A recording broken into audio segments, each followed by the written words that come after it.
사랑하고 축복합니다. 11월 20일 토요일입니다. 오늘도 우리 주님의 은혜와 사랑으로 승리하고 또 내일 주일을 사모하는 하루가 되시기를 간절히 바랍니다. 오늘 말씀은 죄와 은혜를 아는 성도라는 제목으로 함께 말씀을 나누고자 합니다. 오늘 본문의 말씀은 사사기 9장 7절에서 21절까지의 말씀입니다. 말씀을 봉독하겠습니다. 사람들이 요담에게 그 일을 알림해 요담이 그리신 산 꼭대기로 가서 서서 그의 목소리를 높여 그들에게 외쳐 이르되 세겜 사람들아 내 말을 들으라. 그리하여야 하나님이 너희의 말을 들으시리라. 하루는 나무들이 나가서 기름을 부어 자신들 위에 왕으로 삼으려 하여 감람나무에게 이르되 너는 우리 위에 왕이 되라 하매 감람나무가 그들에게 이르되 내게 있는 나의 기름은 하나님과 사람을 영화롭게 하나니 내가 어찌 그것을 버리고 가서 나무들 위에 우쭐대리요 한지라. 나무들이 또 무화과 나무에게 이르되 너는 와서 우리 위에 왕이 되라 하매 무화과 나무가 그들에게 이르되 나의 단 것과 나의 아름다운 열매를 내가 어찌 버리고 가서 나무들 위에 우쭐대리요 한지라. 나무들이 또 포도나무에게 이르되 너는 와서 우리 위에 왕이 되라 하매 포도나무가 그들에게 이르되 하나님과 사람을 기쁘게 하는 내 포도주를 내가 어찌 버리고 가서 나무들 위에 우쭐대리요 한지라. 이에 모든 나무가 가시나무에게 이르되 너는 와서 우리 위에 왕이 되라 하매 가시나무가 나무들에게 이르되 만일 너희가 참으로 내게 기름을 부어 너희 위에 왕으로 삼겠거든 와서 내 그늘에 피하라. 그리하지 아니하면 불이 가시나무에서 나와서 레바논 백향목을 사릴 것이니라 하였느니라. 이제 너희가 아비멜렉을 세워 왕으로 삼았으니 너희가 행한 것과 과연 진실하고 의로우냐? 이것이 여롯바알과 그의 집을 선대함이냐? 이것이 그의 손이 행한 대로 그에게 보답함이냐? 우리 아버지가 전에 죽음을 무릅쓰고 너희를 위하여 싸워 미디안의 손에서 너희를 건져냈거늘 너희가 오늘 일어나 우리 아버지의 집을 쳐서 그의 아들 70명을 한 바위 위에서 죽이고 그의 요종의 아들 아비멜렉이 너희 형제가 된다고 그를 세워 세겜 사람들 위에 왕으로 삼았도다. 만일 너희가 오늘 여롯바알과 그의 집을 대접한 것이 진실하고 의로운 일이면 너희가 아비멜렉으로 말미암아 기뻐할 것이요 아비멜렉도 너희로 말미암아 기뻐하려니와 그렇지 아니하면 아비멜렉에게서 불이 나와서 세겜 사람들과 밀로의 집을 사릴 것이요 세겜 사람들과 밀로의 집에서도 불이 나와 아비멜렉을 사릴 것이니라 하고 요담이 그의 형제 아비멜렉 앞에서 도망하여 피해서 부올로 가서 거기에 거주하니라. 아멘. 오늘 말씀 제목 죄와 은혜를 아는 성도라는 제목입니다. 요담은 아비멜렉이 왕이 되었다라는 소식을 듣자 그림신산에 올라서 세계 사람들을 향해서 이 나무 우화의 스토리를 통하여서 스스로 왕이 된 이 아비멜렉과 또 그를 왕위에 얹힌 이 세계 사람들의 어리석음을 책망하고 또 그들에 대한 저주의 예언을 선포하는 내용입니다. 동화 같은 이야기를 먼저 하고 있지요. 요담의 우화에 등장하는 나무, 감람나무, 무화과나무, 그리고 포도나무, 이 세 나무는 이 팔레스타인의 3대 주요 산물로서 그 열매들은 모두 귀하게 사용되는 것이었습니다. 따라서 이들은 어떻게 보면 나무들 사이에서 왕의 제목들이 될 수 있는 그런 나무, 왕의 제목이다라고 이야기해도 지나치지 않는 나무들이었습니다. 그러나 이들은 자신들의 그 책임과 보람이 열매에 있고 하나님과 사람에게 기쁨을 주는 데 있음을 이유로 왕이 되기를 거절하고 있지요.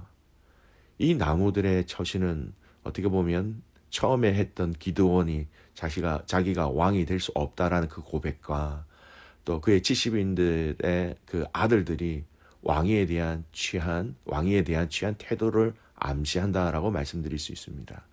즉 이스라엘을 미디안 손에서 구한 기드온 또 70인의 아들은 왕이 될 충분한 어느 나름대로의 자질이 또 상황이 있음에도 불구하고 그들의 소임이 왕위에 있지 않다. 그 나름대로 말로서 겸손하게 거절하였다라는 것이죠.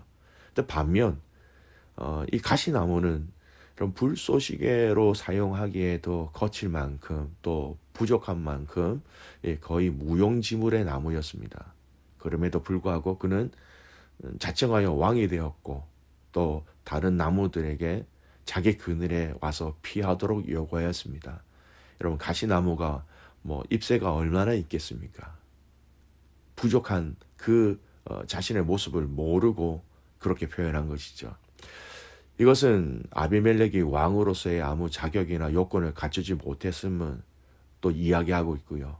또 형제들을 다 쳐 죽이는 부당한 방법으로 왕권을 차지한 사실들을 이 비유를 통해서 지적한 것입니다. 앞서 기드온의 삶을 우리가 살펴보았지요. 기드온도 그가 마지막 또 이 모든 삶의 나락에 그 교만이 그를 넘어지게 해서 그의 인생의 마지막이 참으로 아름답고 건강하지 않았다라고 말씀드린 것처럼 이 기드온의 아들 아비멜렉도 동일한 이 교만으로 범죄하였다라는 것을 오늘 이 본문의 말씀은 한 번 더 강조해서 우리에게 말씀하고 있습니다. 왕이 될 자격도 없는 나무가 왕이 되었으면 백성들을 잘 보살피고 또 노력해야 되는데 그것이 당연한 것인데 가시나무는 자기 분수를 모르고 오히려 교만하게 백성들에게 절대적인 순종만 강요하고 있었습니다. 아비멜렉도 동일한 그런 행동들을 취하였던 것이지요. 여러분, 교만이라는 것이 이렇게 무서운 것 같습니다. 교만은 어떻게 보면 자신의 분수를 모르는 데서 시작한다라고 얘기할 수 있습니다. 가시나무처럼 자신의 본분을 모르고 자신의 분수 이상의 것을 탐내는 것은 결국 그것이 과욕이고 또 이러한 것은 자신에 대한 망각을 불러일으키고 그것은 교만으로 이어질 수밖에 없는 것이지요. 분수를 알지 못한다. 교만하다. 자기 분수 이상의 것을 탐낸다라는 것입니다. 여러분, 모두 다른 정의를 다른 단어를 사용해서 이야기하고 있는 것 같지만 어떻게 보면 하나의 실체의 여러 가지 이름이라고 말할 수 있는 것 같습니다. 교만하다, 분수를 알지 못한다, 자기 분수 이상의 것을 탐낸다라는 것. 인류 최초의 범죄 사건 창세기 3장에 나오는 내용을 보십시오. 사단이 아담과 하와를 어떻게 유혹합니까?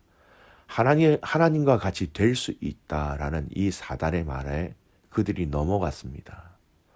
아담과 하와는 자기들의 분수를 정확하게 알지 못했던 것이지요. 피조물로서 자기 분수를 모름으로써 교만해져서 창조주 하나님과 같이 되려고 한 것은 이 아담과 하와의 범죄의 근원과 별반 다를 것이 없는 내용이었습니다. 시편 131편 1절에서 3절 말씀은 이렇게 얘기하고 있습니다.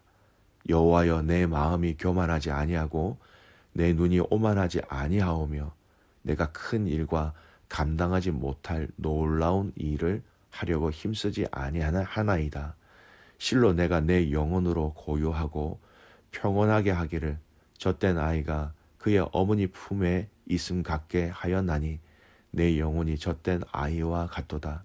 이스라엘아 지금부터 영원까지 여호와를 바랄지어다. 교만하지 아니하고 오만하지 아니하고 욕심내지 아니한다. 분수를 안다라는 것이죠. 그리고 그 마음이 어느 마음으로 바꿔집니까? 여호와를 바랄지어다라고 얘기하고 있습니다. 교만하지 아니한다라는 것이 여호와를 바랄지어다라는 것으로 결론 맺고 있는 것이지요. 여러분, 우리가 교만하지 아니하는 것, 자기 분수를 아는 것, 바로 여호와 하나님을 바라보는 것, 그분에게 우리의 시선이 떨어지지 않는 것이다 라고 성경은 얘기하고 있습니다. 여러분, 이 교만의 원인이 되는 이 분수를 모른다라는 것, 이것은 두 가지 의미로 나누어질 수 있습니다. 하나는요, 내가 죄인이라는 것을 아는 것이죠. 또는 죄인이라는 것을 모를 때 우리의 분수를 알지 못한다라는 것입니다. 내가 죄인이라는 것을 깊이 알고 느끼고 깨닫고 있다면 우리의 삶은 참으로 많이 달라질 것입니다. 아버지로서, 아내로서 우리에게 허락하신 그 모든 것을 섬기는 자리에서도 이 죄인이라는 우리의 과거의 분수를 잊지 않고 기억한다면 우리의 신앙생활은 더 겸손히, 더 정직하게, 더 아름답게 주님 앞에 드릴 수 있는 삶이 되는 것이지요. 사도 바울의 그 신앙의 고백들이 서신서를 통해서 많이 전달되어졌는데요. 그는 항상 자신이 죄인이었다는 것을 잊지 않고 고백합니다. 디모데전서 1장 15절 말씀입니다. 미쁘다 모든 사람이 받을 만한 이 말이여, 그리스도 예수께서 죄인을 구원하시려고 세상에 임하셨다 하였도다. 죄인 중에 내가 괴순이라. 사도 바울은 지금 하나님의 부르심을 받아 사도로서 놀라운 역사와 기적을 체험하면서 그 사명을 감당하고 있었습니다. 그럼에도 불구하고 사도 바울은 그가 자신이 죄인이라는 것을, 주님을 알기 때문에 죄인이라는 것을, 죄인 중에 괴수라는 것을 알고 있었습니다. 자신의 분수를 잊지 않고 있었던 것이지요.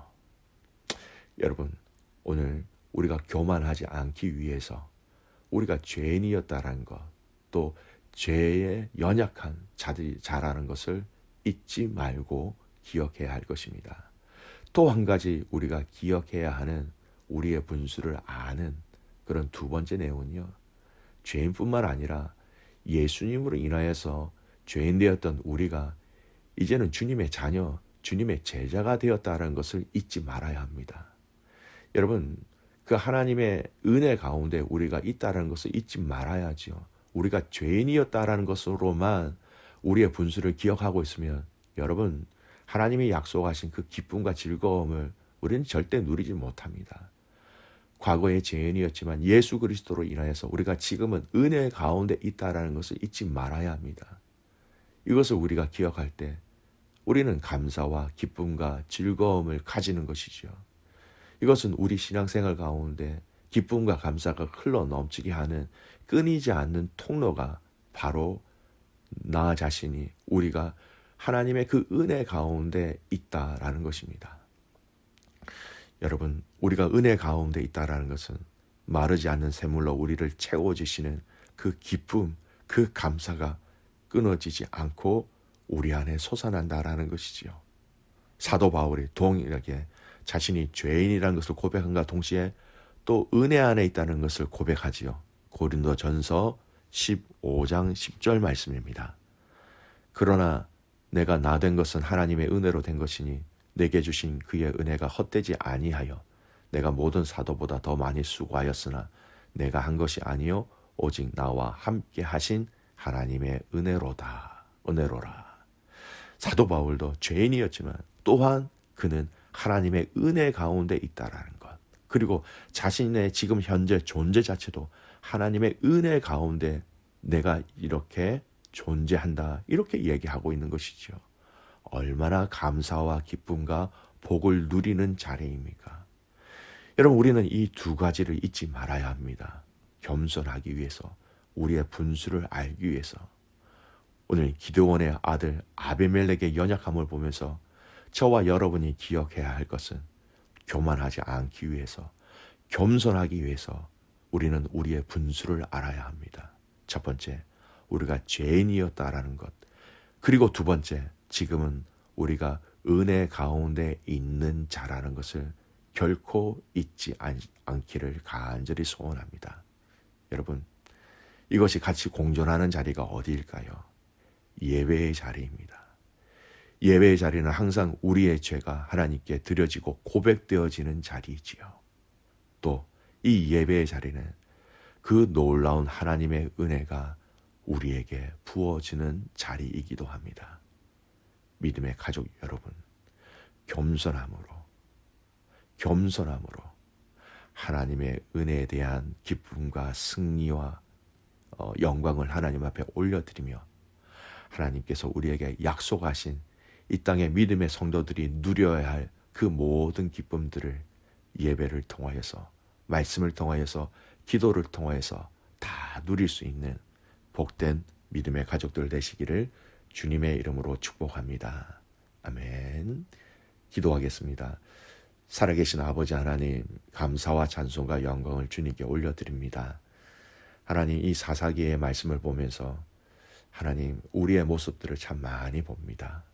더 겸손하게 하여 주십시오.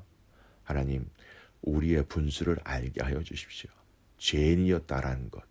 하지만 주님의 은혜로 우리가 주님의 자녀가 되었다는 것 또한 잊지 않게 하여 주시고, 겸손함으로, 때로는 주님의 자녀이기에 담대함으로 하나님께서 주신 그 은혜의 영광을 마음껏 선포하며 승리하며 살아가는 우리의 인생이 되게 하여 주시옵소서. 내일 드려질 그 예배를 위해서 기도합니다. 예배의 자리가 하나님 앞에 우리의 모든 죄가 다 쏟아지는, 또 용서받는 시간이 되게 하시고, 하나님의 예비하신 그 은혜가 우리에게 부어질 수 있는 복된 시간 되게 하여 주시옵소서. 오는 주일 내일은 하나님 앞에 감사 주일로 예배를 드립니다. 하나님, 이 감사의 의미를 깊이 깨닫게 하시고, 우리의 인생 가운데 가장 근본적인 감사가 어디서부터 시작되었는지 하나님 그 출발을 알게 하시고, 그 출발되어진 감사의 은혜가 지금도 우리의 삶을 지키시고 인도하시고 보호하고 계심을 이 감사주의를 통해서 알게 하여 주시옵소서. 하나님, 모든 그 예배 가운데 하나님의 선하신 은혜를 함께 맛보기를 간절히 소원하고, 살아서 역사하시는 예수 그리스도의 이름으로 감사하며 기도드리옵나이다. 아멘.